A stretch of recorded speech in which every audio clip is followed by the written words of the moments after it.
different when you're of a certain age. I think when I was younger, it wasn't so much of a problem. So there's probably some people watching this going, this is completely irrelevant. I practice 6 hours a day and it's fine. I've got loads of time. Well, many of us don't have the time, and there's almost this feeling of shame when we don't do it. So I'm going to talk about how I sort of get over that. With a kind of in my other life, which is kind of slowing down a bit now, I do leadership training, time management, all that kind of stuff, which people who know me will find hilarious because my life is a bit of a shambles. But the reason I kind of get away with it is because I have all these things in place, and they're kind of ways of sort of thinking about things, really. And this has helped me a great deal in kind of carving out the time to do the things I find really important that maybe other people won't understand, unless of course I explain. So I'll do that in a minute. Before I do, if you're into this kind of thing, I do have a course on onlinemagic.co called How to Practice, which is a whole, it's a load of videos, loads of different aspects of getting not just time management, but different approaches to practice. And you can have a look at that if you check out onlinemagic.co, along with the other 500-600 videos now, 94 live sessions and guest lecturers, etc. every month. David Williamson was recent, and we've got someone really cool lined up in a couple of weeks too. So check that out, onlinemagic.co, learn from a pro. Right, and like and subscribe if you like this and you want to subscribe to it. I got a bit of feedback, which from an email, which I did a video a couple of days ago, Steve's top 5 knacky card moves, which people seem to like. With full respect for your, this is anonymous, but I'm not saying I disagree. With full respect for your work, I have to say the video is too drawn out to hold attention. Probably true, isn't it? Let me know what you think, because it's hard, because obviously I have to talk about the course and things at the beginning, because there has to be, because I put so much time into this. So that's kind of one of the reasons I do it, of course, other than just loving doing it and all that. So of course I'd love to burn straight on with it, but as we know, that's not the way it goes. But if you generally think a lot of the things, if that is the case, I think it's like a 6.5 minute video, and if you feel it draws out, it is actually really useful, because it kind of goes into my head and makes me kind of go, okay, well maybe I could kind of slimline it a bit. But let's face it, it's always going to be rambly, isn't it? That's kind of the nature of it. So let me know if you've got any questions on this as I'm doing this. So I think part of the reason why we struggle to find time to practice, and this isn't just magic, this is everything, to do the things that are kind of hobbies and interests. Now I know for some of us it's a job, but magic definitely for me is a job and a hobby and an interest. It's something, I don't have to learn all this stuff. I can go out with all this stuff. I could have got a lot of the tricks I do when I'm performing are tricks I learned 15, 20 years ago. So I don't need any of the other stuff. That's the kind of hobby interest part of it, and that's the thing that kind of keeps me going and motivates me, the learning of it. I love learning it, and people say, well, why are you doing it? You don't need to. And there's the old argument, isn't there, with magic, that you only need one force, one control, and this and this and that. Well, yes, that's the kind of professional side of it, but the joy of it to me is in the learning. And when we say the word hobby, it seems it's almost a childish word to me. That's my hobby. It's like something, it's something we fit in when all the important stuff's done. It's like the thing we do when the important stuff's done, the work's done, everything's done, and we sit down and we spend a few minutes doing our little hobbies and interests. And I think we've got this way wrong. And I know some people might think, well, I don't think that, but it is kind of the way, even subconsciously, I think we do. We always have to find excuses sometimes to do these things. And it's, again, not just magic. Anything that gives you joy, and some things, I always talk about jigsaws. Bear with me, all right? Bear with me. A jigsaw is a perfect, I'm not saying you're meant to enjoy them, but a jigsaw is a perfect flow activity. And flow, if you read the book called Flow, The Science of Happiness, is one of the, according to the argument, is one of the most important things, I've banged on about this before, that relates to our happiness. So our flow activities, so things we do that get us in the zone, that are challenging enough to test our brains, to problem solve, all these things where we really feel like, we forget what time it is, hours go past, and we're really into what we're doing, is actually really important for our happiness, and in critical. And the argument says that people that don't have those flow activities actually will quite often be less happy, and sometimes fall into depression if they basically don't do anything, if they just work and they don't have these things. So And I always talk about jigsaws because you do them for the sake of doing them. There's no win at the end other than completing it. And that's also one of the criteria of flow. You do it for the sake of doing it. It doesn't have to be for some long business or kind of worthy goal. You just do it and you don't have to explain why. So I think if we just flip that and saw that as the reason why we do the work and we do the important stuff, because so we can do these things. And the tragedy is that so often I said that right, didn't I? So often we don't actually get to do the things, and we just fall into these patterns of working and doing the house and sorting the things out, and actually not really getting to the point where we're sitting back and enjoying them, and we forget kind of why we're doing anything, and that's for happiness. That's it. It's like when people say, why would you do that in magic? It doesn't make sense. You're like, because it makes me happy. There's no better reason. So if you're struggling, the first thing is to reprioritize, is to understand that no matter how trivial it sounds, in relation to what people think, doing our magic or doing the things we do, sitting with a deck of cards, whatever it is critical to our happiness. So what can we do about it? One of the problems I've had in my life is trying to explain to people that don't understand the importance. I'm someone that needs to be doing things. I need to, most of the day, to be doing something. And obviously I have my relaxation time, but that is my relaxation time. And sometimes it's hard for people to understand why it's important. So I think the first thing, if you have people around you that don't quite get it, is to not just go, oh, they don't get it. It's to actually spend time explaining, this is a really important thing to me. It might be really trivial, especially if you're in a new relationship or, you haven't talked about this stuff before. And I know for some people it seems trivial, but it's actually really important for my happiness. And when I get the chance to do it, I just feel like I'm a better person. That to me is true. It's just 100% true. And if I explain that to someone, not in those exact words, they tend to get it a bit more. If you take time to not just say, I'm going to do my thing, is to understand that it's good for your mental health, your well-being. And the good thing is now we can talk about this sort of stuff a lot more.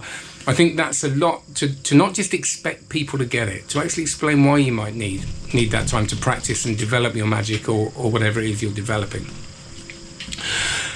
So there's changing the thought process is prioritizing, and I think analyzing the things that are stopping you from practicing. And this is where we're going to go into a bit of theory, some very light theory, is that to understand where we're spending our time, because sometimes we don't quite know why it is we're not getting around to it. So I'm going to show you very quickly, and I'm going to run through this, but you can Google it, the Eisenhower model. I have talked about this before, but this is a way to kind of give yourself a little way of looking at where you're spending your time. So what it does, it categorizes the tasks, the things that we're doing on a day-to-day basis, and then you can look at that and go, actually, where am I spending most of my time? Am I having too much of that, doing too much of that? And by changing that, you can free up time to do the things you need to do. So we're kind of looking at time management in a slightly different sort of holistic way. Right, I'll show you this. Is it this one? Yes. Right, I know that I've got a writing of a 3-year-old, but bear with me. It's just, I'll read it to you as well, of course, because you might not be able to see it on your screens. This is the Eisenhower model. It was popularized in 7 Habits of Highly Effective People, but it's been used by Stephen Covey, but it's been used a great deal. And when I'm thinking about this, think about your life. Don't think just what I've written, and I've generalized. So our tasks tend to be one of 4 things. One of them is urgent, important, urgent, not important, not urgent, important, and not urgent, not important. Now we have to really define urgent in this context. All right, urgent is not always important. It might seem like it should be, but in this context, it means something that is happening right now that makes you feel, and that's the really important thing, it makes you feel as though you have to do it. You might not have to, but you feel like you do. And that, to me, hits the nail on the head with so many of my problems. I see a notification. That's why they say, if you can, try and turn off notifications. And even though I know that 9 times out of 10, there's no rush to answer that notification, I feel a sense of urgency that I have to do it habitually. And that takes me away from what I do. And over the course of a day, I do a lot of that isn't important, that I could have just either not answered or just left for a different time. So that's what urgent means. It's something in front of you that you feel that has to be done. Whether it does or not is a different thing. So if we look at urgent, important stuff, that's the kind of stuff that you may have to stop everything and do, or you may have to prioritize, and you don't really complain about it.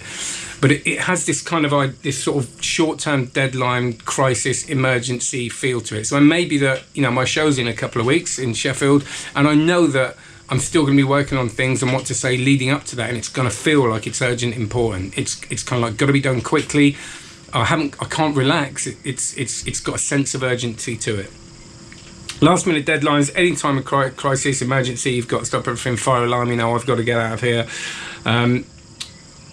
And again, they're things you don't really resent, but you kind of, they've got that feeling to it. Then you've got not important, urgent, which is the stuff I'm saying. That tends to be other people's stuff. That tends to be the things that you're doing and have that sense of urgency, but you kind of don't really want to be doing it. So a good example is if someone asks you a question or emails you about something and you can't see any kind of win in it for you. Now, a win for you may be that you're helping someone, and then it is a win-win. Then it's not urgent, not important. It's urgent, important. Again, it's all about how you feel. But if someone's constantly asking you stuff and they're just expecting you to help them out, so they, to save them a job, then it's kind of, can you do this in the next half an hour and going out? And you go, well, why are you doing it? It's all that kind of stuff. I'm generalising. But think about in your life, how much of that do you do? How much of stuff do you do that you feel kind of obliged to do, but you're not really getting anything out of it? Unless, again, you're helping someone and you're getting that out of it. This one down here is not urgent, not important. That's all the stuff you do that really feels like you're wasting time. It really is, like, I've done that and it hasn't even helped them or me or anything. There's just no reason for it. I think a lot of social media for me, some of it fits into all of these categories. I think it's really important and I love parts of it, but some of it, that thing of scrolling, looking for the holy grail of status updates that makes it worthwhile or worth the amount of time you've just put into it, which very rarely happens. If going to a meeting, activities that you do that you think, why did I do that? And again, obligatory stuff but it isn't really helping anyone. Habitual things, bad habits that you've fallen into that you think there's just no win for that. But the big one is non-urgent, important. That's here. And this is really what we're talking about with our practice. Now, again, your practice could be urgent because you might have a TV gig tomorrow and you've got to work something out. And then it's here. It's very much time dependent. But this is, I've got a show in 2 months and I'm doing an hour a day, spending my time working on it. So any kind of development, personal development, show development, practice research before you practice, health, working on your health before you get into crisis and making sure your mental health's all right and you're in a position to practice and work on stuff. Relationship building, making sure that you're still checking in with people, that you're not just going off on your own and not seeing anybody, because that, again, I've been there before where I kind of go, I'm just going to work on this thing, but I forget the important thing of connecting with other people and things like this that are actually really good for my mental health. And long-term deadlines, basically anything that you've got time to be creative and not rush. And I know some people say they need a short-term deadline to get stuff done, and I'm a bit like that, but most of the time, yes, I use that short-term deadline or that long-term deadline to motivate me, but if I can make myself take my time, do the work, I do better work and I still get it done. So if we look at this, our magic practice fits in to this bit. Now, a majority of people I talk to, and there is some research, especially with organisations, don't spend enough time here because we're kind of taught that we should be here, that this is work, that this isn't really work, it's kind of play and it's therefore falls into that hobby, interest, extra time thing. But the thing is, if you do more of this, you actually have less of this kind of more stressful stuff going on. And the reason we often don't get to this is because it doesn't feel urgent, and there's one thing that we don't do enough of. And just very briefly, I'll just share this with you, and I share this with you when I share this with people when I'm doing my training. There's the 4 Ds here, which is a way of looking at how to actually use this stuff. And I know this may seem not relevant to your magic, but I think if you think about it in those terms, you'll understand it is. And again, it's helped me. There's no way I'd be doing this show and doing the things I'm doing if I didn't look at this stuff. So with the urgent, important stuff, this D stands for do it. It just means don't procrastinate. If it's got to be done and you know it's got to be done and it takes a couple of minutes or less, just do it and get back to what you're doing. I do disagree if you're in a creative zone. If you're in the zone when you're trying to think about ideas. If you can block time away from all of these things that can, even worthy notifications, if you can get other people to look after your stuff and say, look, I'm going off for an hour, I need to work on this, can you answer my phone if it rings, even if it's an urgent, important thing, and they can deal with it, that's a good thing to be able to do, or people can sort of come back to you later, but that arguably wouldn't be urgent. So you just do it, you don't complain, don't procrastinate. If you procrastinate, all of these things build up and you just get very, very stressed, and that's a classic for me. With the not important, urgent, D is delegate it. And I don't mean delegate in a business term. It can be, if someone's asking you to do something for them, it can be, actually, I can't do it, but maybe I've got a friend that can, and he loves this stuff, so actually he'd be more suited to do it. If you're like me, I want to say yes to everything, and I waste an awful lot of time, and I lose out on practicing my magic and working on my show because I've said yes to 25 things, when I actually could have said, actually, he'd love to do it, so ask him, but I kind of take this on myself. And of course, the goal is if you can pay people to do the things that you can delegate, that it would be their job to do it, then that's kind of the goal. But a bit like I do in my accounting, I can't do that, I don't want to do it. It might be important, urgent, but it's not important to me when it needs doing, so I delegate that, as a lot of people do. Non-urgent, not important, that D is just dump it. It shouldn't be there. So if you find yourself doing things that are taking you away from your magic practice on a day-to-day basis, do whatever you can to just get rid of them. There's no reason for them. If you're falling into habits of doing certain things, again, for me, social media is the main one. I'm a habitual checker of social media. And yes, sometimes I have to check it because I post on social media and I answer people, but a lot of the time it's just habit. So I'm really trying to kind of stop that and cut all this stuff out so I can leave more time for this. But the big one is this one. It's not urgent, important, our practice, our development, the creative side of what we do. And this is huge for me, is diary. I always write diary. And that is, we're terrible at putting things in a diary like this to say, I'm going to practice at that time for half an hour. Or I'm going to go for a walk, or I'm going to call a friend that I haven't seen for ages. All those things that are so important to our happiness, because we don't put it in a diary or set an alarm to remind us to do it, or create a habit or a routine around that. We're very good at doing that for appointments and meetings and all that, but we don't tend to do it as much for that. And I know some people will be watching this, especially if you're younger, going, well, I don't put stuff in a diary. The minute I started doing it, and that was a long time ago, it almost told my brain that it was as important as anything else. It was a really powerful thing. So I think make a plan to kind of go, right, I'm going to do half an hour at this time every day or every other day.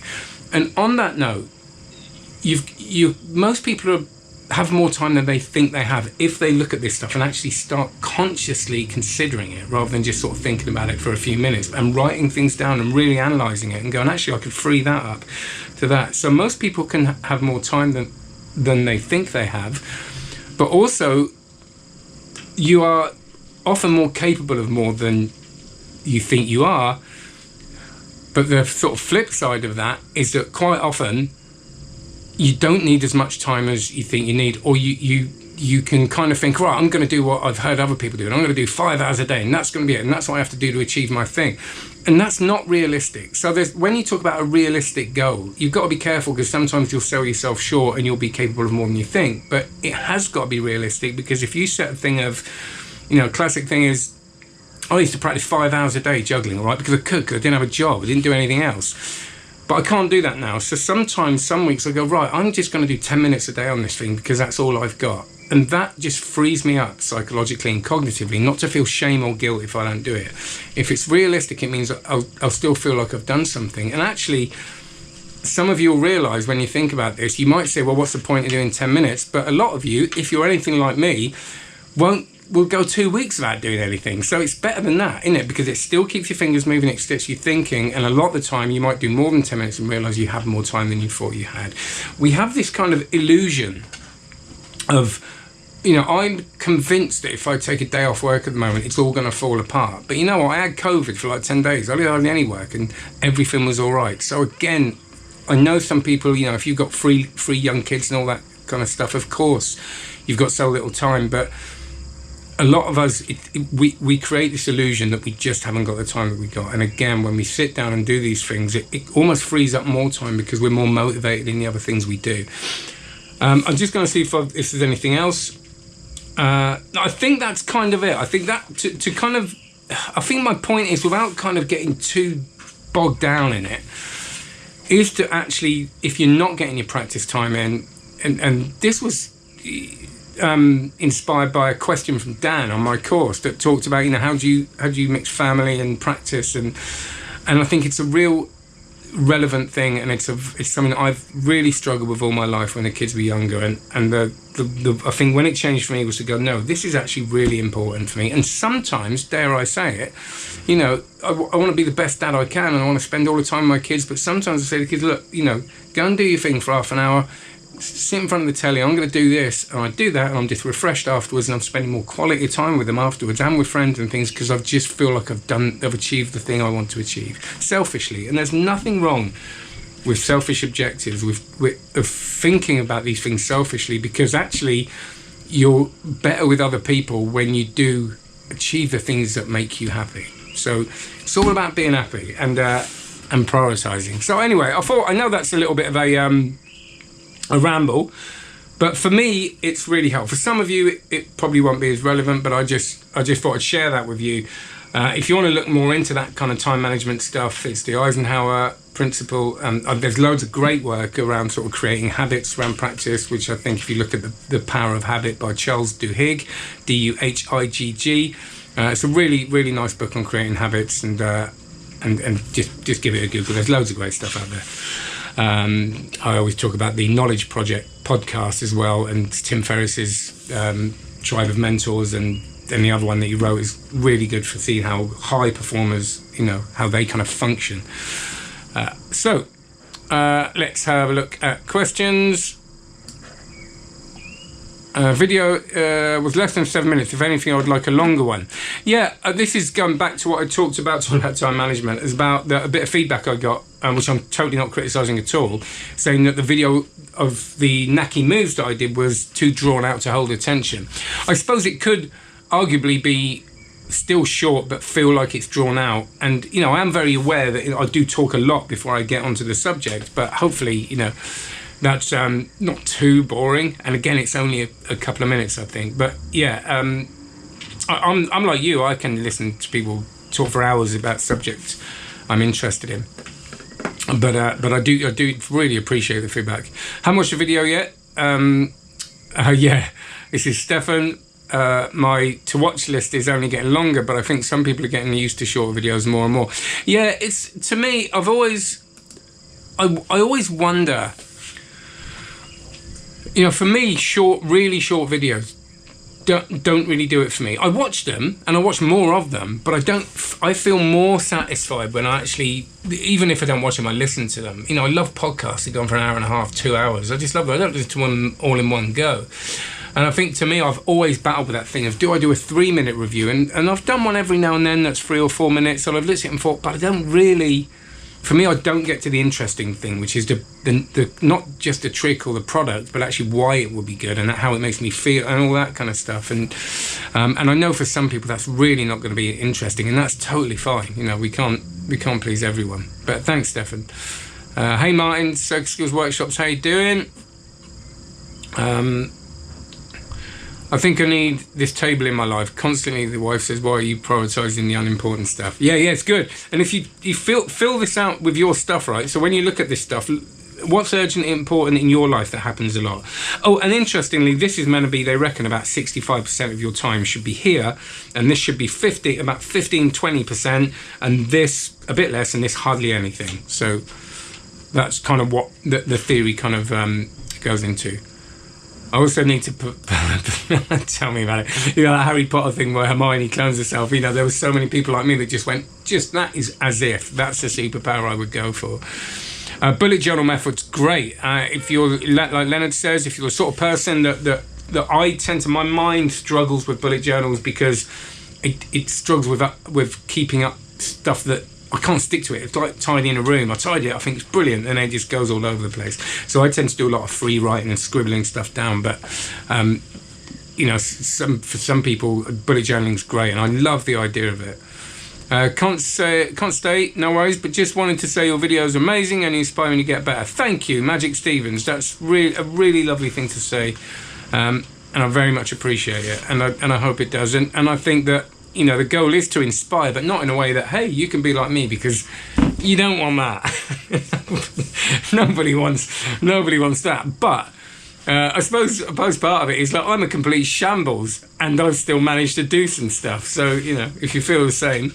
But no, in the way that we inspire each other, you know, I'm constantly inspired by people that I don't, you know, it's not about kind of putting people on a pedestal and saying I want to be like them. It's about how do we all inspire each other. And I really believe that we inspire each other by just talking about stuff, you know, or just chatting about stuff, about the things that we struggle with, and that's going to connect with people that have the same struggles. And I certainly do, you know.